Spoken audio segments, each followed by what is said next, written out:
My name is Lily. I am 27 years old. I live in a small town near the mountains. My life is not easy. Every morning I wake up with fear. Every night I cry in silence. I want to leave this life, but I don't know where to go. When I was a little girl, my world was happy. My mother sang to me at night. She cooked warm food and kissed my forehead before bed. My father worked at a bakery. He brought home sweet bread and smiled when he saw me. I had one little brother. His name was Max. He was kind and always followed me everywhere. But when I was 9 years old, everything changed. One morning, my father left home and never came back. We waited for hours, then days, then weeks. My mother cried every night. I was too young to understand. People said my father had run away with another woman. My mother never believed it. She sat at the window every day, waiting. Then, 2 years later, my mother got sick. She became very thin. Her skin turned pale. She stopped smiling. She did not have the strength to cook or clean.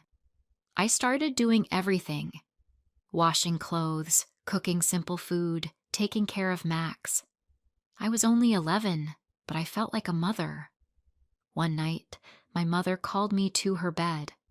She took my hand and said, "Lily, you are strong. Take care of your brother.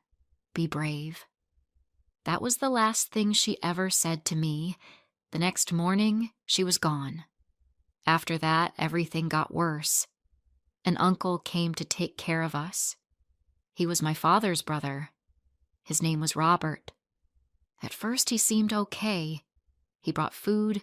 He paid the rent. He told us to go to school. But soon, Robert changed. He started drinking every day. He got angry fast. He shouted at us for small things. If Max dropped a spoon, Robert screamed. If I came home late, he threw things at the wall. One night he slapped me. I was so scared I couldn't sleep. The next day he acted like nothing happened. I wanted to run away, but I had no place to go. I was just a child. I didn't know anyone outside my small town. I didn't have money or friends. I stayed for Max. He was only 8. He needed me. Years passed. I learned how to stay quiet. I cooked food before Robert came home. I kept the house clean. I didn't speak unless he asked me something. I learned how to survive. When I turned 16, I met a boy named Alex. He worked at the small store near my school. He had light brown eyes and a soft voice. He always said hello. One day he gave me a candy and said, "You look sad. Are you okay?" I wanted to cry, but I just nodded. Alex started waiting for me outside school. We talked about little things: books, music, dreams. He told me he wanted to travel. He said he hated the town and wanted to see the world. I told him I wanted the same. He smiled and said, "Then come with me." At first I was scared, but I wanted to be free. I wanted to feel safe. I told Max I would come back for him. I left a note under his pillow. Then, one cold evening, I left Robert's house and ran to Alex. Alex lived in a small room behind the store. It wasn't big, but it felt like heaven. He made me tea. He gave me a warm blanket. He told me I was safe now. I believed him. For a few weeks, I was happy. We walked in the fields. We watched the stars. We talked about the future. I thought I had found love. But one day, Alex lost his job. He started getting angry. He sat at home all day drinking beer. He said I didn't understand his pain. He said I was lucky to have him. Then one night he pushed me. I fell and hit my head. He said, "I'm sorry." I didn't mean it. I believed him. I didn't want to go back to Robert. I had nowhere else to go. But Alex did it again and again. He became just like Robert, shouting, breaking things, calling me names. I felt small. I felt weak. But I stayed. I thought maybe I could fix him. I thought maybe he would change. When I turned 18, I found out I was pregnant. I was scared, but also happy. I thought, maybe this will change him. Maybe he will love the baby and stop drinking. But Alex didn't stop. He got worse. When I told him I was pregnant, he threw a glass at the wall and said, "Are you trying to trap me?" I cried all night. I wanted to leave, but I had no money, no home, no one to help. One night, he hit me so hard I could not stand. I lay on the floor, holding my belly. I was scared for my baby. The next day, I went to the local clinic. The nurse looked at me and said, "You need help." She gave me a card with the name of a women's shelter. That night, while Alex was asleep, I packed a small bag and left. The shelter was in another town. It was a quiet place with 10 other women. Some had children. Some had black eyes. Some had broken hearts. But they were all like me, looking for peace. I stayed at the shelter until my baby was born, a little boy. I named him Noah. He had my eyes and dark hair. I held him and cried. I whispered, "I will never let anyone hurt you." Life was not easy, but I worked hard. The shelter helped me find a job at a bakery. I made bread in the morning and came back to feed Noah in the evening. I lived in a small room with one bed, one table, and 2 chairs. It was simple, but it was mine. For a while, I felt strong. I smiled more. I took Noah to the park. I read books at night. I didn't think about Alex or Robert. I tried to forget the past. But then, one day, Alex found me. I was walking home from the bakery. I heard a voice behind me. "Lily?" I turned. My heart stopped. It was him. He looked tired. His clothes were dirty. He smelled like alcohol. He smiled and said, "I missed you." I didn't speak. I didn't move. He said, "I changed. I don't drink anymore. I want to see my son." I said, "No."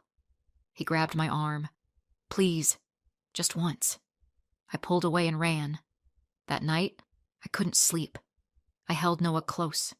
I locked the door. I cried in silence. I was afraid again. I went to the police the next day. I told them everything. They said they would help, but I still felt scared. Since that day, I live with fear again.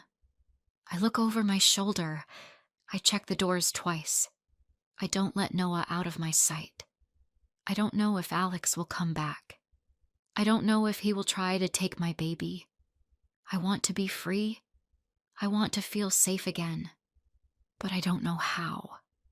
I still go to work. I still smile for Noah. But inside, I feel broken. Some nights I cry when he sleeps.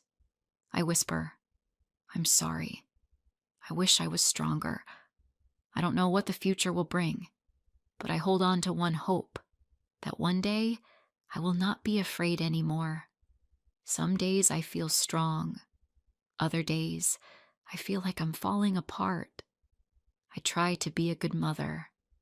Every morning, I make breakfast for Noah. He loves toast with honey. He laughs when I make funny faces with his food. His smile gives me hope. But inside, I am still scared.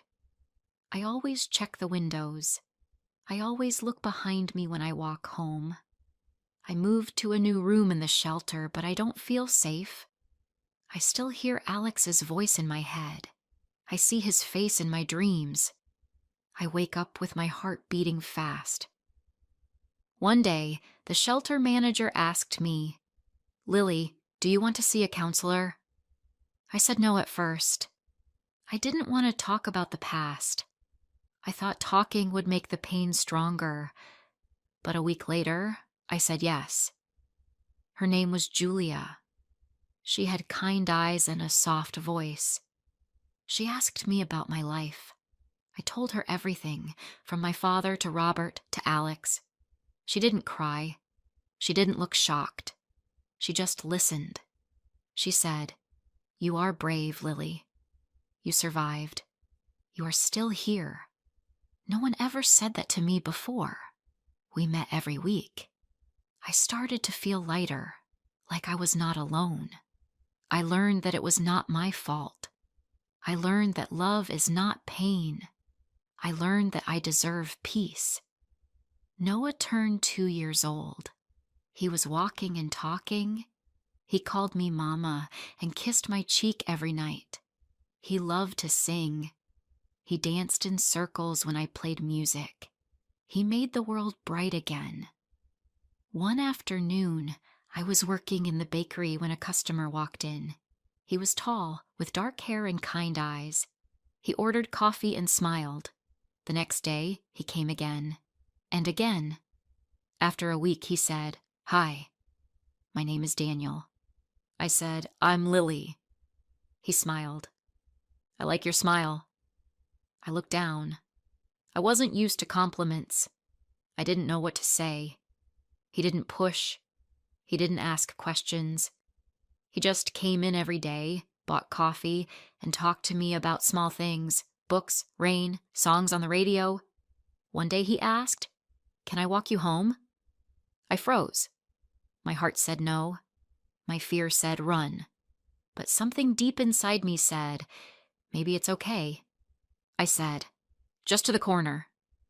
He walked beside me, not too close, not too far. He said, "You're strong. I don't know your story, but I see it in your eyes." I smiled. "Thank you." For the first time in years, I felt warm. Over time, Daniel became a part of my life. Slowly, carefully. He brought books for Noah. He helped me carry groceries. He never touched me without asking. He never raised his voice. He said, "Love is not control. Love is safety." I didn't believe in love before, but maybe, I thought, maybe it can be real. Still, I was afraid. One night, Daniel invited me and Noah to a small park for a picnic.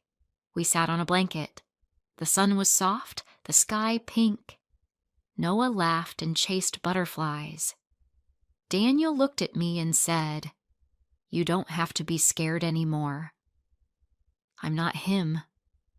I wanted to believe him. I wanted to trust. But it's hard when your heart has so many scars. That night I had a dream. I saw myself as a little girl holding Max's hand. We were standing in the dark, looking for light. Then I saw Noah, smiling, holding a candle. I woke up crying. The next day, I called Max. We hadn't spoken in years. He was now 21 and working in another city. When he answered the phone, I couldn't speak. I just cried. He said, "Lily, is that you?" I said, "I'm sorry. I left you. I should have come back." He said, "You did what you had to do. I missed you." We talked for an hour. He told me he was okay. He forgave me. He said, "I always knew you loved me. You saved me by saving yourself." I hung up and felt peace for the first time in a long time. Weeks passed. Daniel was still kind. Noah was growing fast. I started to feel strong again. Then one day I got a letter. It was from Alex.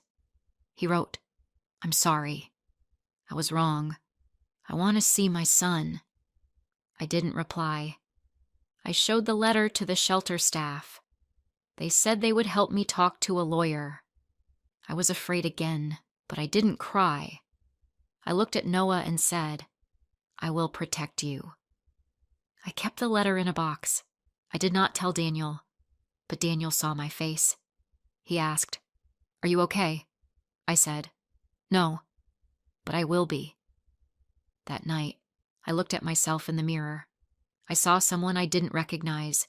Not a victim, not a girl who ran away. I saw a woman. The next morning, I spoke to a lawyer. I asked about my rights. I told them everything. They said I could ask for full custody.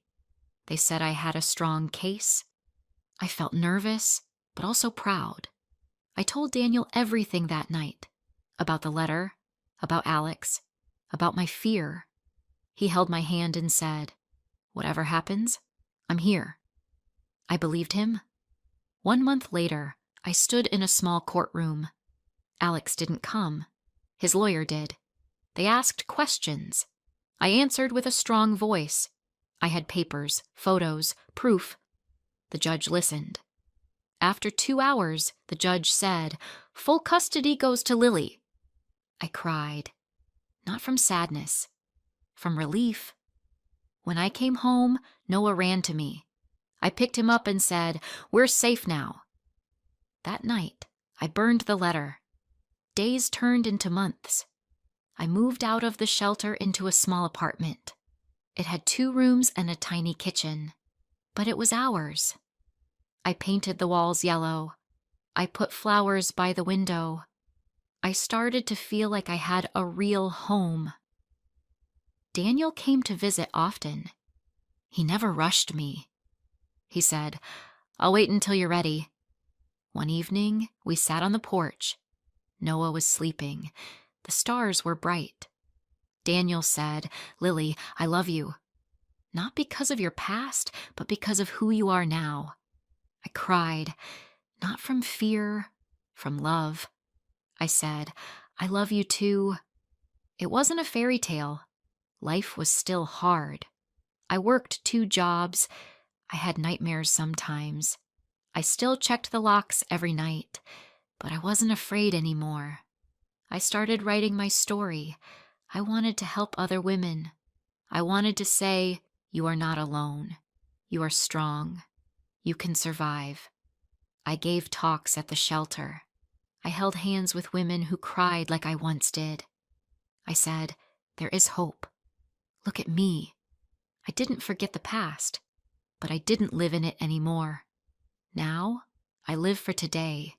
I live for Noah's laugh, for fresh bread in the morning, for sunsets with Daniel, for quiet nights and warm blankets. If this story touched your heart, don't forget to like, comment, and share. More emotional and inspiring stories are coming soon.